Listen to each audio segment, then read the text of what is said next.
But let me ask you, Paul, if I'm a viewer now at home, I'm saying, well, Paul, tell me, what is this on the dollar bill? How did it come to be there like that? The Masons put it on there. And, you know, it became very unfashionable to say New World Order around the time of George Bush Sr.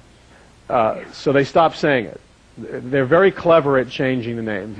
Who's very clever? Well, let's just get down to it. The shadow government behind the government. Thank you. Exactly. Okay.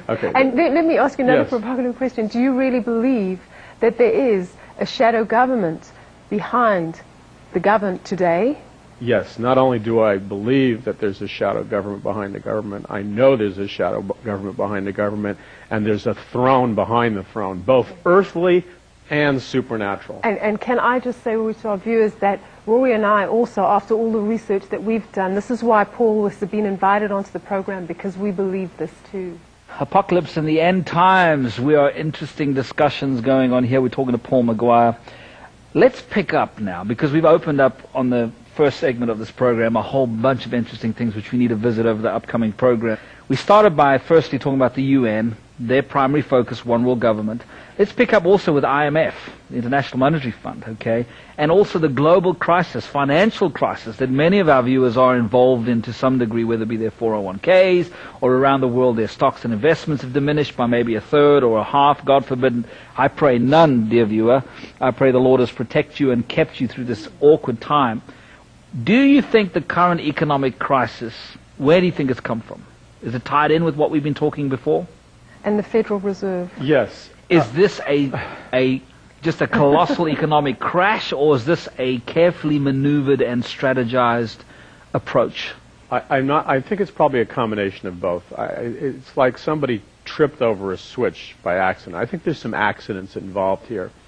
But I think the accidents are being used to propel a previously existing agenda. I was reading Alan Greenspan today and saying how he was so apologetic and he had made mistakes. And I'm sure he did make mistakes because he believed in the free market. However, as you know, and this is a very disturbing thing to find out as an American, because you believe in the American way of life, you know, truth, justice, and the American way, the old Superman TV shows. The Federal Reserve, as you know, has nothing to do with the federal government or the U.S. government. There's nothing federal about it. I, a U.S. citizen, have no control over it. The Federal Reserve is a conglomerate of multinational, international banking concerns and financiers that have no loyalties to the United States whatsoever. Their loyalty is to global financial interests. But how did the Federal Reserve come into being? The Federal Reserve came into being through a series of conspiracies.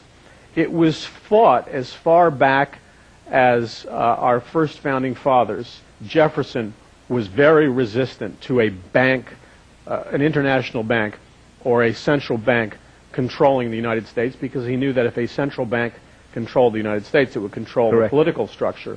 Andrew Jackson fought this fiercely because he knew if there was the establishment of a central bank, it would be the end of democracy. Later on, as you quoted, I believe, John F. Kennedy a while back, fought this central bank. Around 1913, 1914, a bunch of very wealthy industrialists met secretly on a place called Jekyll Island, a resort area, and they came up with the Federal Reserve System, which was to take the American money supply and make it independent of the American people and the American government, have it owned by international banks. They passed the Federal Reserve Act in the middle of the night, around 11 p.m., 12 midnight, when America wasn't paying attention, and when America woke up around 1913, 1914, the money supply, the banks, he who controls the money controls the country. Correct. America's money was no longer owned by the American people or the American government. It was now owned by the Federal Reserve. The Federal Reserve is international banking interests.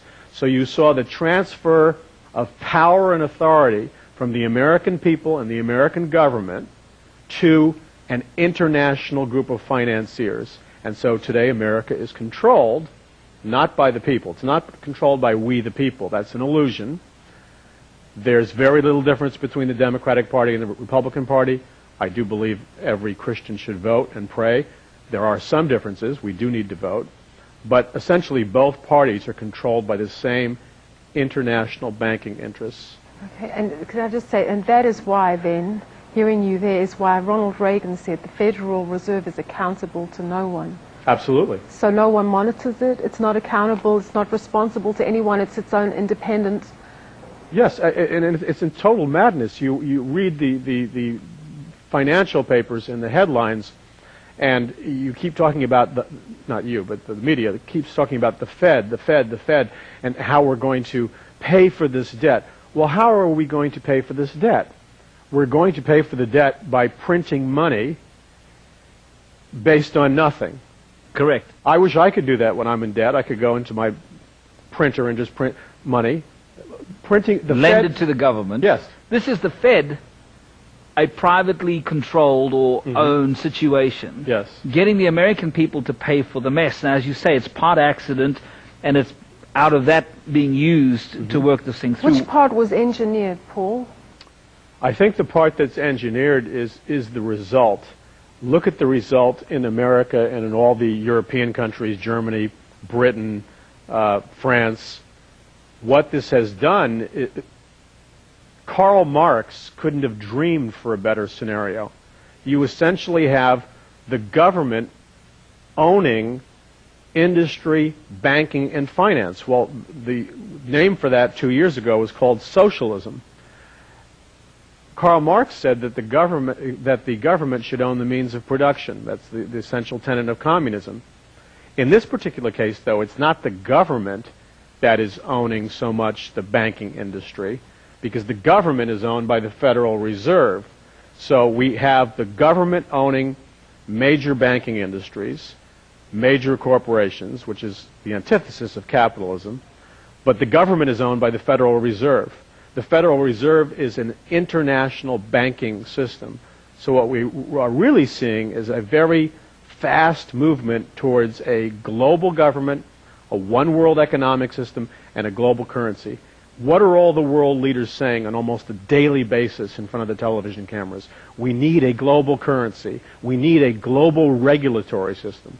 Well, what global regulatory system? What global currency? What they're talking about is, in fact, one article said, we need a new financial world order. We'll take out the word financial, and you have the word a new world order. So what we're moving towards is a new world order, or a new world financial order, which essentially is a one-world government with a one-world economic system and a global currency. Not only are we moving there, the reality is we're already there.